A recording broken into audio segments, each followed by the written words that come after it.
আজকের রেসিপি নিরামিষ আলু পোস্তর রেসিপি। বাঙালি ঘরের খুবই কমফর্ট ফুড একটা রোজকার রান্না। চলুন দেখে নেওয়া যাক আজকের এই নিরামিষ আলু পোস্তর রেসিপিটা আমি কিভাবে বানাই। এই রেসিপিটা বানাতে কী কী লাগছে তার ডিটেলস কিন্তু আমি এখানে ইনগ্রেডিয়েন্ট লিস্টে দিয়ে দিয়েছি। এই আলু পোস্তর জন্য আমি এখানে নিয়ে নিয়েছি 7খানা এরকম মিডিয়াম সাইজের আলু। আলুগুলোর খোসা ছাড়িয়ে আমি ভালো করে ধুয়ে নিয়েছি। এবার আমি একটা আলু দেখিয়ে দিচ্ছি কিভাবে আমি কাটছি।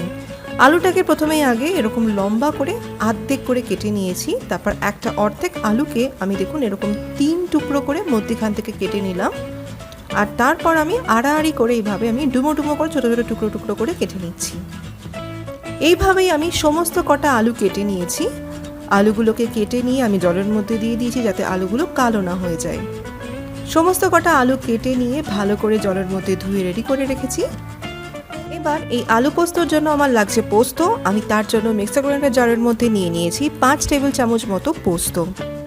পোস্তটাকে আগে একটু ভালো করে শুকনো ঘুরিয়ে আগে একটা এরকম পাউডার বানিয়ে নিয়েছি। দেখুন পোস্ত এখন সুন্দর একটা এরকম পাউডার হয়ে গেছে। এবার আমি এর মধ্যে দিয়ে দিচ্ছি পরিমাণ মতো অল্প একটু জল, আর দিয়ে দিলাম আমি 2টো কাঁচা লঙ্কা। এবার এই সমস্ত কিছু দিয়ে ভালো মতো এই পোস্তটার একটা মসৃণ পেস্ট বানিয়ে নিয়েছি।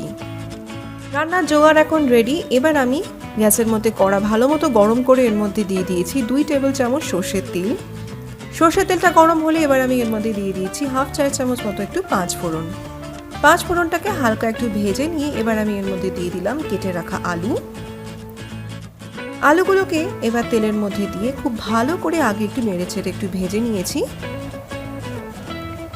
2 মিনিট পর এবার পরিমাণ বুঝে আমি এর মধ্যে দিয়ে দিচ্ছি নুন। নুনটাকে দিয়ে ভালো করে আলুর সাথে মিশিয়ে নিয়েছি। এবার আমি এর মধ্যে দিয়ে দিচ্ছি অল্প খানিকটা পরিমাণ একটু হলুদের গুঁড়ো। হলুদের গুঁড়োটাকে দিয়েও ভালো করে আলুর সাথে মিশিয়ে নিয়েছি।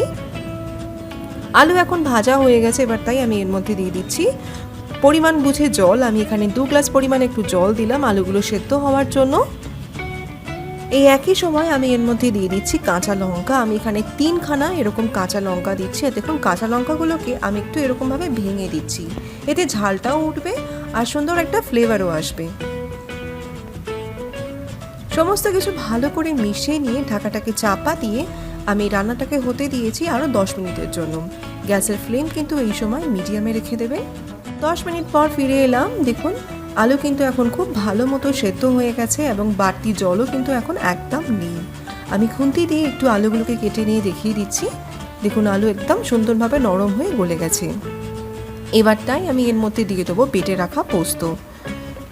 পোস্তটাকে দিয়ে আমি আলুর সাথে খুব ভালো করে দেখুন নেড়ে চেড়ে মিশিয়ে নিয়েছি।